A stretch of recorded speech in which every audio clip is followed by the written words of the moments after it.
Okay, how to factor series 2. Now, a handful of people have complained that my sound was too low, so I apologize. I did bring up the sound, so you might hear more background noises and more clicking and whatnot. Let me know if that's going to be a problem. So, this is the second part in our factoring series. Today, I'm going to show you how to do AC factoring. This is one of the really standard ways of factoring. It's also called factoring by grouping. Um, it is a nice way to do it. It's a lot easier than quick factoring, and in my opinion, this is probably the best one for most students to start with. So let's get going. So factoring part 2, AC factoring.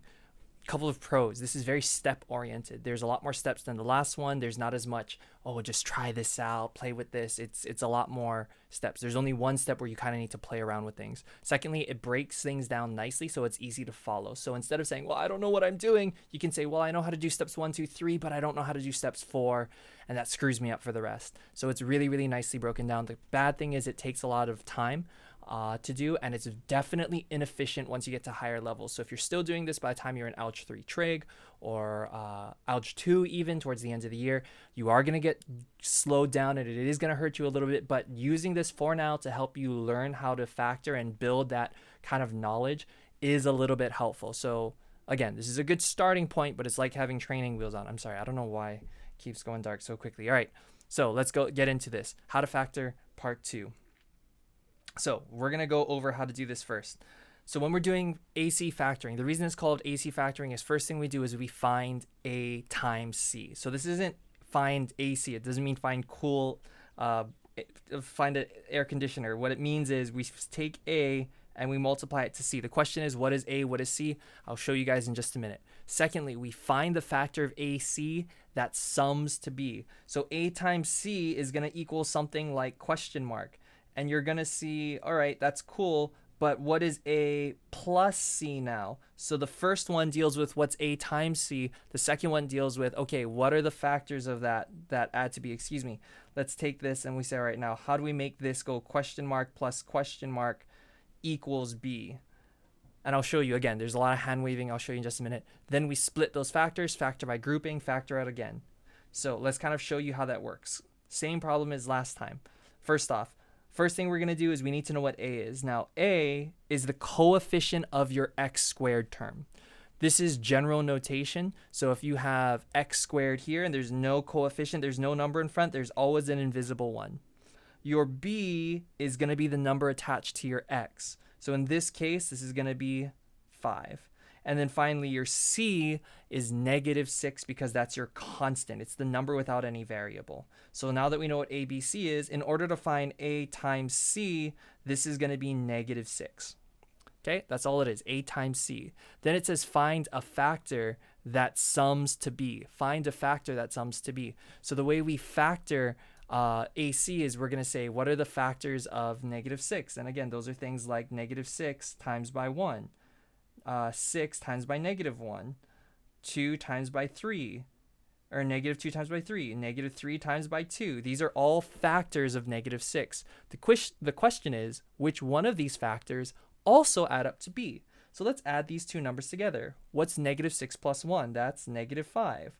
What's 6 minus 1? That's 5.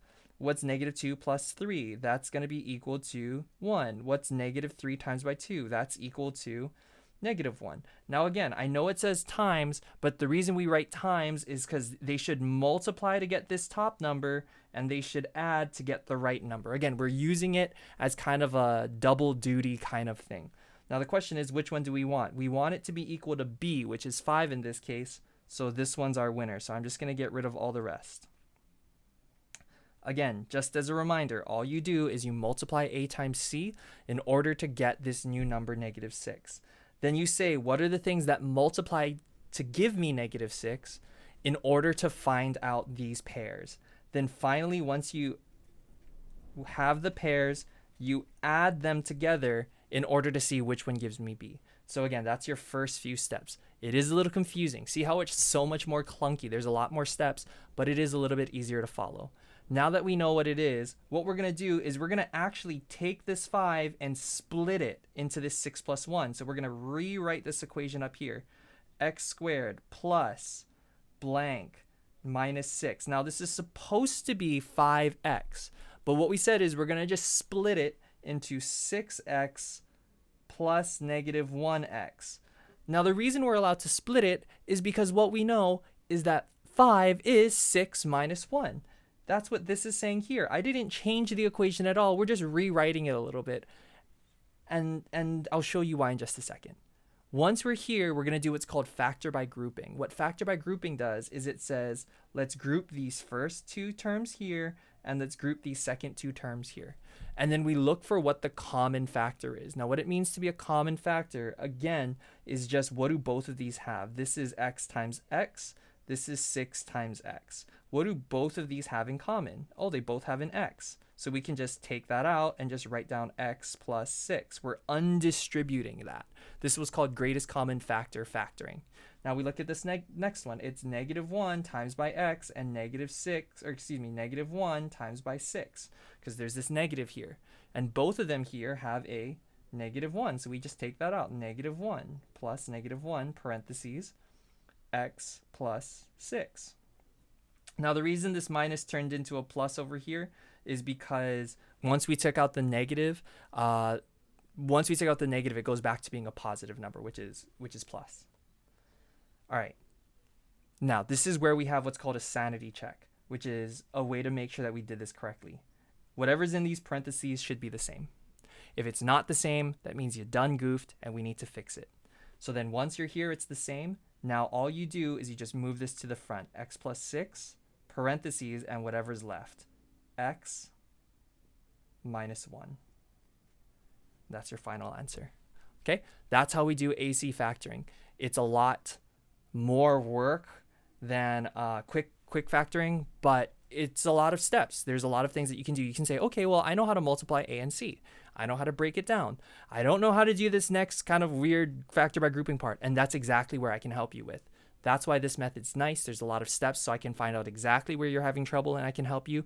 There's not a lot of intuition. The only intuition you really need to know is how to factor A and C and how to factor by greatest common factor. But again, those should become a little easier as time goes on, but it's a lot less of a jump than trying to do this outer inner multiplication. So that's kind of how we're doing factor by grouping. AC factoring. So if you like this method, great. If not, feel free to check out the third method, but I'm going to show you another one that we can use. All right. So now let's try another one. So in this case, my A is going to be what? 3. My B is going to be 1. And my C is negative 4. Again, A is the number in front of the x squared, B is the number in front of the x, and C is the number without a variable. Now, if you might be asking me, Mr. Mori, there's nothing in front of your x. Again, just like with the x squared, if there's absolutely nothing there, there's always an invisible one. All right, next, what we're going to do is we're going to find AC. So 3 times negative 4 equals negative 12. So this is equal to your AC. Then we find the factor of AC that sums to my B. So I want factors that add to to positive 1. So let's test it. So what are some factors of negative 12? What times what gives me negative 12? So like 6 times negative 2. Does that give me 1? Nope. So that one doesn't work. What about 3 times by negative 4? Does that give me 1?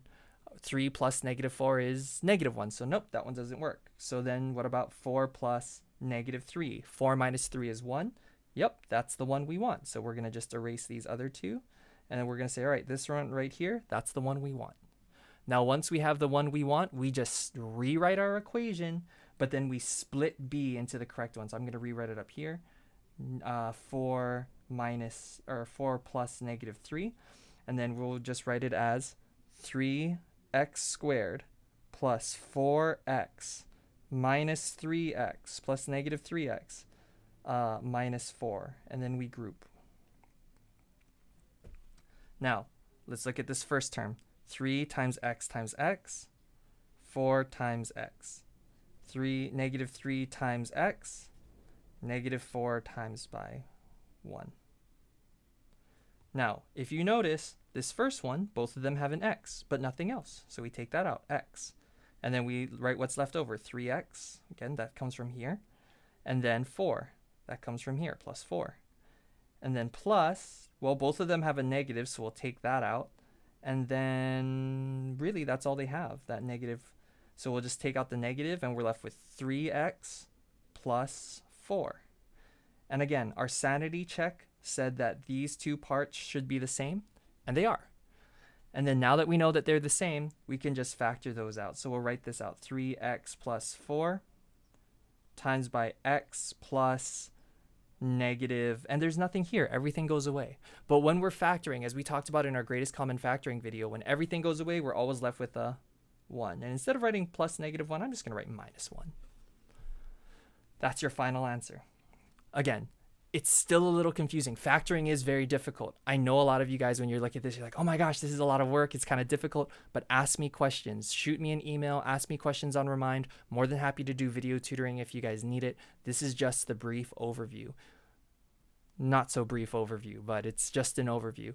Again, if you have questions, make sure you ask, because this is something that comes up again and again and again. And if you don't at least have a familiarity with this going into Algebra 2 and geometry, it's going to make life really difficult for you there. So try our best to work on this. If you have any questions, again, let me know. If not, hopefully this helped a little bit as you guys are doing it.